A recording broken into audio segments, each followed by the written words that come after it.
अस्सलामुअलैकुम, आप देख रहे हैं टीवी 49 न्यूज यूके और मैं हूं मुनीर पीरजादा।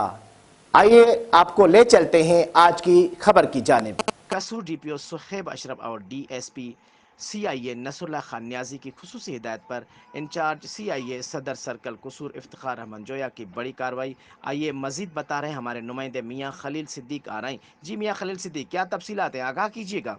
जी बिल्कुल। कसूर और गिरदोनवा में डकैती राहज़नी वारदातें करने वाला इंतहाई ख़तरनाक डकैत गैंग सरगना हाशिर अली और दो साथी डाकू मोहम्मद अली रज़ा मोहम्मद सलीम को गिरफ्तार कर लिया गया। संगीन मुतअद्दिद वारदातों में मुलव्वस बदनाम ज़माना रिकॉर्ड याफ्ता डकैत गैंग के सरगना हाशिर अली और साथी डाकुओं से नाजायज़ असला 2 अदद पिस्टल, 30 बोर और मसरूक़ा लूटी हुई रकम नकदी 52,000 रुपये और बिला नंबरी मोटरसाइकिल 125 50,000 मालियत के मोबाइल फ़ोन्स कब्ज़ा में लेकर मुकदमा दर्ज कर दिए गए।